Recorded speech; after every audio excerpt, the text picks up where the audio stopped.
Madame Leclerc, depuis qu'elle habite le centre de repos, se réveille tôt et de bonne humeur. Elle occupe une jolie chambre qu'elle a soigneusement décorée de ses mains et de son grand talent artistique et fantaisiste. Mais ce matin-là, elle fut très contrariée à son réveil.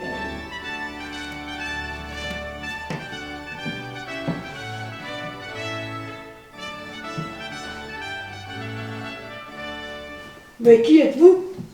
Et que faites-vous ici? Restez calme, mamie. Je suis Charles, un membre de votre famille. Pourquoi m'appelez-vous mamie? Je ne vous connais pas, monsieur.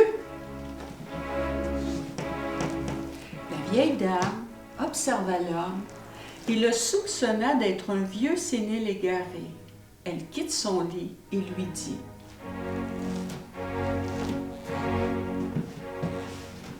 Eh bien, vous devez être un résident, vous aussi? Mais que faites-vous dans ma chambre? Vous ne me connaissez pas, mais moi, j'ai longtemps entendu parler de vous. Vous êtes dans ma demeure, mamie. Vous êtes mon arrière, très arrière-grand-mère. Je me nomme Charles. La dame, d'un air amusé, le reconsidéra et, ne ressentant plus l'ombre d'une menace venant de ce petit vieillard, elle lui dit: Vous seriez donc mon très petit-fils? Allons donc, vous me semblez encore plus vieux que moi. Je sais que tout cela est étonnant pour vous, mais c'est depuis très longtemps que vous dormiez, mamie. Alors, pouvez-vous être plus précis, Charles? Et que m'est-il donc arrivé? Eh bien, en 1924, d'après les écrits, on vous a retrouvé inerte dans votre lit. Vous avez vécu longtemps dans le coma. Puis, en l'an 2020, comme vous étiez toujours intact, on vous a encapsulé. C'est une procédure usuelle de nos jours. Tout ce temps, vous dormiez. Depuis, nous attendions votre réveil. Nous sommes en 2095. Complètement renversée, la vieille dame se mit à rire.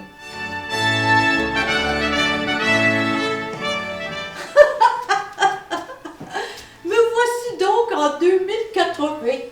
Eh oui, encapsulé. Allons donc, alors j'aurai plus de 200 ans. Mais votre esprit déraille, monsieur. Sachez que nous sommes en 1924, j'ai 72 ans, voilà, c'est tout, et hop, sortez maintenant. Oh, mamie. Que vous le vouliez ou non, je suis de votre descendance. C'est pourquoi nous vous gardions ici. Vous êtes dans ma demeure. Le temps passé et depuis, tout a changé. Vous n'avez pas connu les révolutions technologiques, les télécommunications, et l'homme a marché sur la Lune il y a déjà longtemps de cela. Alors, tout ça n'est pas sérieux, là. Ressaisissez-vous. Moi, si un jour les gens allaient fouler le sol de la Lune, bon Dieu, mais ils auraient complètement salopé notre race de la nuit. Et que seraient devenus nos clairs de lune? Toutes ces chansons et poèmes et tous ces artistes qui se sont inspirés de ce joyau qui berce les mers et marées. Ah, cessez ce délire. Oh, puis je refuse de vous entendre plus longtemps. Allez, sortez, vieillard. Moi, mamie, je n'ai jamais vu de clair de lune. Allez, approchez-vous et constatez par vous-même. Regardez par ce hublot. Voyez tout ce bleu. Comme c'est beau. Croyez-moi, nous y sommes sur la Lune. Et ce n'est point le clair de lune qu'on aperçoit.